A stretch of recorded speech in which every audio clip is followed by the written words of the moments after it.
Problem solving. జీవితంలో ఒక problem వచ్చినప్పుడు హౌ టు సాల్వ్ ఇట్. ఎందుకంటే ప్రాబ్లమ్స్ అనేది ఒక common phenomena in our life. Problems లేకుండా జీవితం అనేది జరగదు. ఇంకొక స్పెషల్ ఫీచర్ ఏంటంటే లైఫ్లో అంటే ఒక స్టేజ్కి వచ్చినప్పటి నుంచి కూడా ఒక ఎడ్యుకేషన్ అనుకుందాం. ఉదాహరణకి ఒక వ్యక్తి చదువుకునే స్టేజ్కి వచ్చాడు. అప్పటి నుంచి కూడా till the end of the life some problem or the other we will be facing in our life. ఏదో ఒక సమస్య ఎదుర్కొంటూనే ఉంటాం. ఈ కోర్స్ చదవాలా, ఆ కోర్స్ చదవాలా, ఒక పెద్ద ప్రాబ్లం. ఆర్ట్స్ వెళ్ళాలా, కామర్స్ వెళ్ళాలా, సైన్స్కి వెళ్ళాలి. ఇందులో ఏది best, how to solve it, దేన్ని సెలెక్ట్ చేసుకోవాలి అనేది పెద్ద జటిలమైనటువంటి సమస్య. అక్కడి నుంచి మనకు స్టార్ట్ అవుతుంటాయి. బట్ ఇక్కడ నేను ఈ వీడియోలో ప్రాబ్లమ్స్ వచ్చినప్పుడు ఆ సొల్యూషన్ ఏంటి, అసలు ప్రాబ్లం మనుషుల మధ్య ఎందుకు వస్తుంది, ఒక సిచ్యువేషన్ మధ్య లేదా మనుషుల మధ్య ఏ స్టేజ్లో వస్తుంది, దానికి సొల్యూషన్ ఏం కారణాలు ఏంటి అనేటువంటి సొల్యూషన్ ఏంటి అనేటువంటి విషయాన్ని మాత్రమే పరిమితమై చెప్తున్నా. ఎలాంటి సమస్య అయినా సరే నిజానికి సాల్వ్ చేసుకోవచ్చు. కొన్ని ఉంటాయి సాల్వ్ చేయలేనిటివి, అది వేరే విషయం. ఇప్పుడు దశరథుడు ఉదాహరణకి ప్రాబ్లం సాల్వ్ చేయలేకే కోమాలోకి వెళ్ళిపోయాడు. కైకేయి ఏదో అడిగింది, ఒక ప్రాబ్లం తయారైంది. ఆ ప్రాబ్లం నుంచి బయటపడలేక, సాల్వ్ చేయలేక కోమాలోకి వెళ్ళిపోయాడు ఆయన. అంటే ఎంత జటిలమైంది అంటున్నాను. ఒక్కొక్కసారి రావణుడు కూడా అంతే కదా, సీతను తీసుకుని వచ్చాడు, ఒక సమస్య తయారైంది, ఒక ప్రాబ్లం క్రియేట్ అయిపోయింది. వంతుగా చేయడం వల్ల ఒక ప్రాబ్లం సృష్టించుకున్నాడు ఆయన. మండోదరి కూడా చెప్పింది, వద్దు తీసుకెళ్ళి వదిలేసేయని.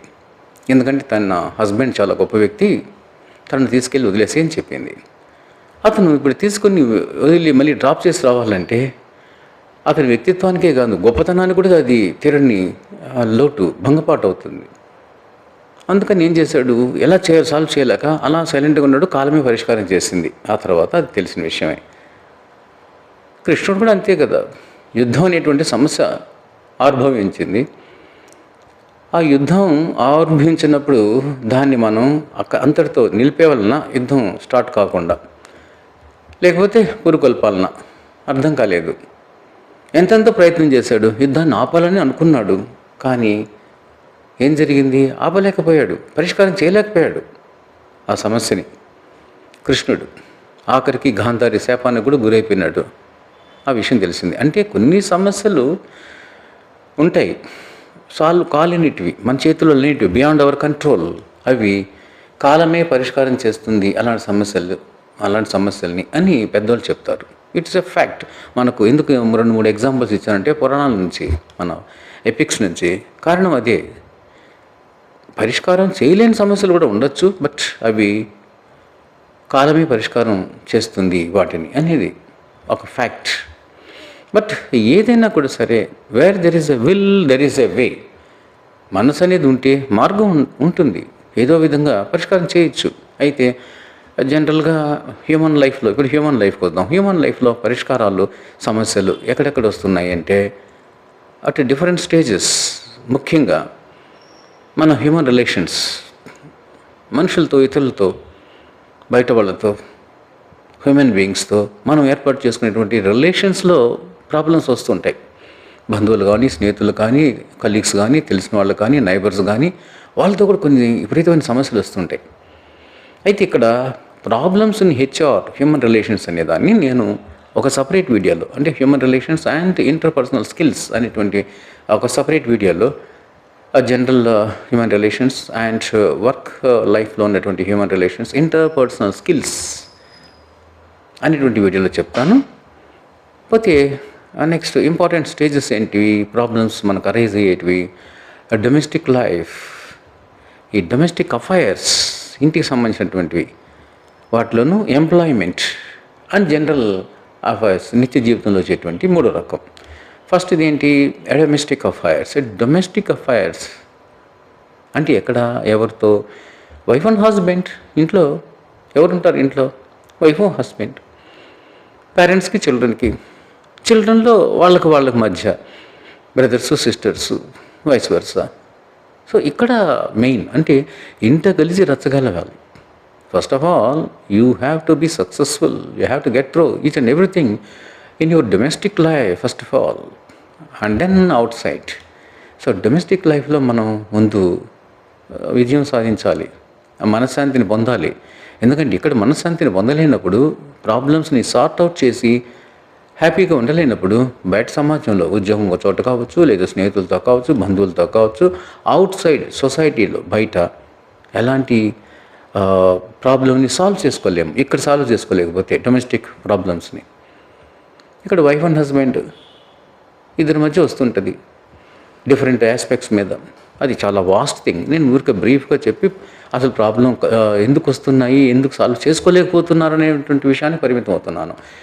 ఒక ఆస్తి, అపార్ట్మెంట్లో పోర్షన్ కొనాలని హస్బెండ్ చెప్తాడు. నో సపరేట్గా హౌస్, ఒక ప్లాట్ కొని ఆ ప్లాట్లో మనం ఇల్లు కట్టుకుందాం అని వైఫ్ అంటుంది ఉదాహరణకి. ఈ ప్రాపర్టీ ఇష్యూ మీద లాట్ ఆఫ్ కాంట్రవర్సీ, పెద్ద కాంట్రవర్సీ అవుతుంది. ఇద్దరు సంపాదిస్తున్నారు, అందుకే కదా ఆ ప్లాన్ వేస్తున్నారు. ఇద్దరికి సంపాదన ఉంది, ఎవరికి ఉండే వ్యక్తిత్వం వాళ్ళకి ఉంది. నా మాటే వినాలని హస్బెండ్, నేను మగుడిని కదా, నా మాటే వినాలి. వైఫ్ ఏమనుకుంటుంది, నేను కూడా సంపాదిస్తున్నాను కదా, ఆయనకంటే తక్కువ తీసిపోయింది ఏముంది, నేను చదువుకున్నాను, నేను సంపాదిస్తున్నాను, ఎక్కువ మాట్లాడితే ఆయనకంటే ఎక్కువ చదువు ఉంది, ఆయనకంటే ఎక్కువ జీతం కూడా. అందుకే నిజానికి అంతే కదా, ఆడవాళ్ళకి అన్ని అవకాశాలు ఉన్నాయి, చదువుల్లోనూ ఉద్యోగాల్లోనూ అన్ని ప్రిఫరెన్సెస్.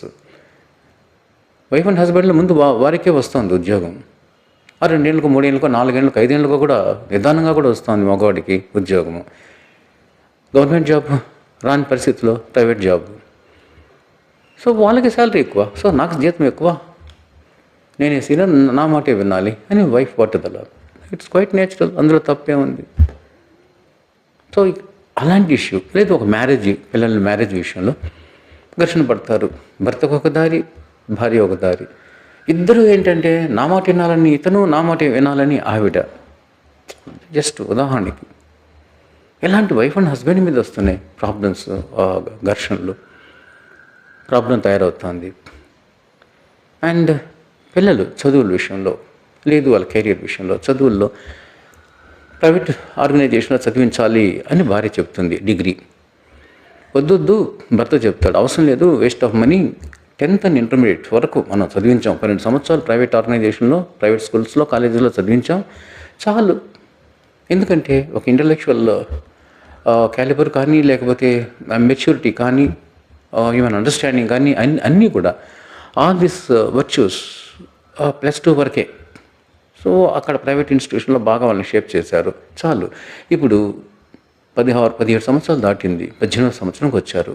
డిగ్రీ గవర్నమెంట్ ఇన్స్టిట్యూషన్లో చదివిద్దాం, ఫీజు తక్కువ, అనవసరమైన ఖర్చు ఎందుకు బయట. వాళ్ళకి ఇంటలెక్చువల్ మెచ్యూరిటీ వచ్చింది, ఫిజికల్ మెచ్యూరిటీ, హ్యూమన్ మెచ్యూరిటీ అన్నీ వచ్చాయి కాబట్టి బాధ్యత కూడా తెలుసు. అందువల్ల వాళ్ళు ప్రైవేట్ ఆర్గనైజేషన్, గవర్నమెంట్ ఆర్గనైజేషన్లు బాగా చదువుకుంటారు, మా ఇద్దరిని అక్కడే చేరుద్దాం, మనకు అమౌంట్ మిగులుతుందని భర్త. నో ప్రైవేట్ ఇన్స్టిట్యూషన్లో చదివిస్తా, ఇన్ని లక్షలైనా పర్లేదు అని భార్య. ఇక్కడే వచ్చేది ఘర్షణ. అలాగే పిల్లల్లోనూ ఒకరి మీద ఒకరికి అసూయలు, ప్రెజుడిస్లు, నాకెందుకు ఏం ఇవ్వలేదని వీళ్ళు, అతనికి మాత్రం మంచి డ్రెస్ తీర్చాం మా బ్రదర్కి, నాకెందుకు మంచి కాస్ట్లీ డ్రెస్ తీసిలేదని సిస్టర్. ఇలాంటి సమస్యలు, ఆర్థికమైనటువంటి సమస్యల మధ్య మిస్అండర్స్టాండింగ్స్, ఒక చిన్న కాన్ఫ్లిక్ట్స్, ప్రాపర్టీ విషయంలో కానీ, మ్యారేజ్ విషయంలో కానీ, ఎడ్యుకేషన్ విషయంలో కానీ కాన్ఫ్లిక్ట్స్ వస్తాయి. ఈ కాన్ఫ్లిక్ట్స్ వల్ల ప్రాబ్లం జటిలమైనటువంటి సమస్యగా మార్చుకుంటున్నాం మనం. అక్కడ అంటాడు ఇంగ్లీష్ అతను, don't trouble until troubles you, for you only make your trouble double trouble అంటాడు. ట్రబుల్ని మనం ఇంకొంచెం పెద్ద ట్రబుల్గా మార్చుకుంటున్నాం అంతే. అది ట్రబుల్ కాదు, it's very easy way is there to sort out. దాన్ని సార్ట్ అవుట్ చేసుకోవడానికి ఈజీ మెథడ్ ఉంది అని అనుకున్నప్పుడు, అయితే where there is a will there is a way, sort out అయిపోతుంది. అంటే ఇక్కడ ఏంటి మనకు లేదు అంటే కంపాటిబిలిటీ ఆఫ్ టెంపరమెంట్స్ అంటారు. అంటే పొందికైనటువంటి స్వభావం, భార్య భర్తకి కావచ్చు, పేరెంట్స్కి చిల్డ్రన్కి కావచ్చు, సిస్టర్ బ్రదర్కి కావచ్చు, ఇంట్లో ఫ్యామిలీ మెంబర్స్కి అని అనుకుందాం. కంపాటిబిలిటీ ఆఫ్ టెంపర్మెంట్ అంటే ఒకరినొకరు అర్థం. అండ్ రెండోది ఏంటంటే understanding, lack of understanding each other. ఒకరినొకరు అర్థం చేసుకునేటువంటి లోపం, అర్థం చేసుకోలేకపోవడం, అది ఒక లోపం, పెద్ద లోపం. ఇంకా మూడో పాయింట్ ఏంటంటే, ఇది అనుభవపూర్వకంగా చెప్పేటువంటి విషయాలు. రెస్పెక్ట్ ఒకరి మీద ఒకరికి ఒక గౌరవమైనటువంటి భావం ఉండాలి. పేరెంట్స్ అంటే పిల్లలకి గౌరవం ఉండాలి, పిల్లల మీద కూడా పేరెంట్స్ గౌరవం ఉండాలి. అయ్యో వాళ్ళు పెద్దవాళ్ళు అయినారు, ఒక ఇండివిజువాలిటీ వస్తున్నటువంటి వాళ్ళు, ఒక మెచ్యూరిటీ ఉన్న వాళ్ళు, చదువుకుంటున్న వాళ్ళు, వాళ్ళని మనం గుర్తించి వాళ్ళకు ఉండేటువంటి హ్యూమన్ రైట్స్, కొన్ని హక్కులు ఉంటాయి, ఒక ఇండివిజువాలిటీ అనేది వస్తుంది. Adolescent psychology we have to understand అనేటువంటి అండర్స్టాండింగ్ కెపాసిటీ పేరెంట్స్కి ఉండాలి. పెద్దవాళ్ళు కదా పేరెంట్స్, వాళ్ళు మనం గౌరవించాలి, వాళ్ళు మన మంచికే కదా చెప్తున్నారు అనేటువంటి అండర్స్టాండింగ్ కెపాసిటీ వాళ్ళకి ఉండాలి, పిల్లలకు కూడా. అలాగే భార్యకి భర్తకి, భార్య పట్ల భర్తకి, భర్త పట్ల భార్యకి కంపాటిబిలిటీ ఉండాలి, అండర్స్టాండింగ్ ఉండాలి, ఒకరి మీద ఒకరి గౌరవం కూడా ఉండాలి, గౌరవ భావం కూడా ఉండాలి. ఇప్పుడు గౌరవభావం లేదు. ఇప్పుడు నేను చెప్పిన ఈ 3 గుణాలు లేవు. పొందికైనటువంటి స్వభావం ఉండడం లేదు, అర్థం చేసుకోవాలనేటువంటి ప్రయత్నము లేదు, గౌరవం అనేది అసలు లేదు. నేను సంపాదిస్తున్నా అని ఈవిడంటుంది, నీకంటే భర్త కంటే నాకే ఎక్కువ జీతం, నేను చెప్పినట్టే వినాలి అతను అని కాలు ఇలా ఎగరేస్తుంది. ఆడది కూడా, ఆడవాళ్ళు కూడా. మగవాడు ఎగరేస్తున్నాడు, సరే మగవాడు అనేటువంటి ధీమాతో ఆడవాళ్ళు కూడా నేనెందుకు లొంగాలి అని ఆడవాళ్ళు కూడా కాలు ఎగరేస్తున్నారు మగవాడితో పాటుగా. అక్కడ ఘర్షణ వచ్చేస్తుంది. ఇక్కడ ఎవరు గొప్ప కాదు, ఎవరు ఇన్ఫీరియర్ కాదు, ఒత్తార్సే, అందరూ ఈక్వలే. ఆ భావన అనేది కలగడం లేదు. అదే కంపాటబిలిటీ ఆఫ్ టెంపరమెంట్ అని అంటే. కాబట్టి అసలు ఈ 3 లోపాలు లేకుండా ఉండాలంటే ఏంటంటే ఒక 2 ఉన్నాయి సంజీవిని, ఫినిషియా. ఏంటంటే ఫస్ట్ ఇది వచ్చి ఎమోషనల్ అటాచ్మెంట్. ఒకరి పట్ల ఒకరికి ఎమోషనల్ అటాచ్మెంట్. బిడ్డలను చూడలేకపోతే ఉండలేము అనేటువంటి భావం పిల్లలు పేరెంట్స్కి ఉండాలి.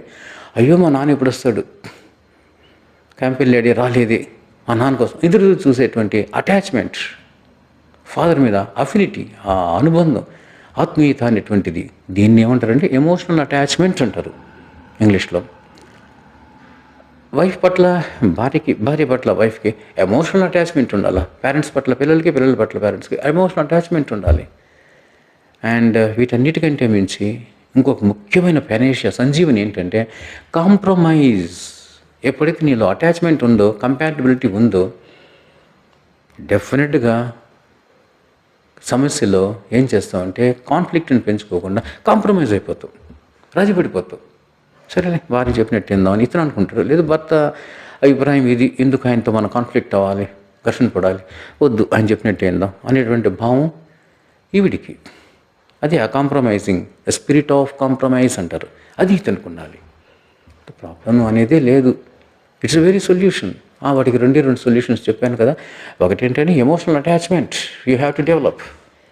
రెండోది ఏంటి, కాంప్రమైజ్, స్పిరిట్ ఆఫ్ కాంప్రమైజ్. ఈ 2 ఉన్నప్పుడు ఇంట గెలుస్తావు నువ్వు. ఇంట గెలిచిన నీవు బయట కూడా, నువ్వు పనిచేసే చోట, నువ్వు వ్యాపారం చేసే చోట, వర్క్ ప్లేస్లో you will be very happy. ఎవరితో అయినా సరే, నీ కలీగ్స్తో కావచ్చు, నీ సుపీరియర్తో కావచ్చు, నీ సబార్డినేట్తో కావచ్చు, నీ దగ్గర పనిచేసేటువంటి ఎవరైనా అధికారులు కావచ్చు, నీతో పనిచేసే ఈక్వల్ కావచ్చు, తక్కువ పని మనుషులు కావచ్చు, వాళ్ళందరితో కూడా నీ యొక్క రిలేషన్షిప్ చాలా బాగుంటుంది. వాళ్ళతో వచ్చినటువంటి ప్రతి ఘర్షణ కూడా, ప్రతి సమస్యను కూడా నువ్వు ఈజీగా సార్ట్ అవుట్ చేసుకుంటావు. ప్రాబ్లం అనేది క్రియేట్ అవ్వదు. ఒకవేళ అయింది, ఈ కంపాటబిలిటీతోనూ, ఈ మంచి అటాచ్మెంట్తోనూ, హ్యూమన్ రిలేషన్షిప్తోనూ, అది అండర్స్టాండింగ్ విత్ ఈచ్ అదర్. 2, ఒకరి మీద ఒకరి గౌరవం ఉంది. పెద్ద సుపీరియర్ మీద నీకు ఎలాంటి గౌరవం ఉందో అనుకుందాం. ఉదాహరణకి నీతో కూడా పనిచేసేవాళ్ళు, నీతో కూడా కింద పనిచేస్తుంటారు సబార్డినేట్స్, వాళ్ళ పట్ల కూడా నీకు అభిమానం, గౌరవం అనేది ఉంటుంది, గౌరవభావం ఉంటుంది. గౌరవభావం ఉన్నప్పుడు ఎమోషనల్ అటాచ్మెంట్ ఉంటుంది. At the same time compromise అయ్యాం. వద్దు, వాడు మన దగ్గర పనిచేసేవాడు, నేను చెప్పినట్టు వింటూ ఉంటాడు, నాకు ఎన్నో విధాలు సహాయపడుతున్నాడు. సో ఒకరి మీద ఒకరు డిపెండ్ అవుతున్నాం. సో ప్రాబ్లం క్రియేట్ చేసుకోకూడదు. నిప్పింది బట్ మగ్గులోని ప్రాబ్లమ్ని సార్ట్ అవుట్ చేసుకుని తుంచివేయడం. So problem is not at all a problem. అదే చెప్పాను కదా, trouble is not a trouble unless you make it double trouble. నువ్వు దాన్ని డబుల్ ట్రబుల్గా చేసుకుంటే తప్ప ప్రాబ్లం అయినా ట్రబుల్ అయినా ఇట్స్ నాట్ ఏ ప్రాబ్లం అని అంటాడు ఇంగ్లీష్ వాళ్ళు. So this is about a brief about problem solving. ఇక్కడ నేను దేనికి పరిమితమైనానంటే ప్రాబ్లమ్స్ ఆఫ్ డిఫరెంట్ టైప్స్ వచ్చినప్పుడు డొమెస్టిక్గా కావచ్చు, పేరెంట్స్ చిల్డ్రన్ మధ్య కావచ్చు, వైఫ్ అండ్ హస్బెండ్ మధ్య కావచ్చు, లేదా కలీగ్స్తో కావచ్చు, ఫ్రెండ్స్తో కావచ్చు, ఎవరితో అయినా సరే ప్రాబ్లం వచ్చినప్పుడు రకరకాల ప్రాబ్లమ్స్ వస్తున్నాయి. It's a vast subject. ఆ ప్రాబ్లం ఎందుకు వస్తుంది అని అంటే ఈ 3 కారణాల వల్ల చెప్పాడు. కంపాటబిలిటీ లేకపోవడం ఒకటి, టెంపరమెంట్స్లో డిఫరెన్సెస్, రెండోది ఏంటంటే అండర్స్టాండింగ్ కెపాసిటీ లేకపోవడం ఒకటి, ఒకరినొకరు అర్థం చేసుకోవడము, అండ్ ఒకరి మీద ఒకటి గౌరవం ఉండాలి ఫస్ట్ ఆఫ్ ఆల్, అది లేకపోవడం వల్ల ఈ సమస్యలు వస్తున్నాయి అన్నాను. సొల్యూషన్స్ రెండు సంజీవని మూలికలు 2 చెప్పాను. అదేంటంటే అద్భుతమైనటువంటి ఎమోషనల్ అటాచ్మెంట్ వాళ్ళతో పెట్టుకోవాలి. రెండోది ఏంటంటే కాంప్రమైజ్ అయిపోయేటువంటి స్వభావం మనసులో నాటుకుపోవాలి, spirit of compromise. So there is no question of any problem at all. ఎప్పుడు కూడా ఎలాంటి సమస్య కూడా రాదు. This is a brief about problem solving. Thank you very much, and if you are impressed, please subscribe and encourage me.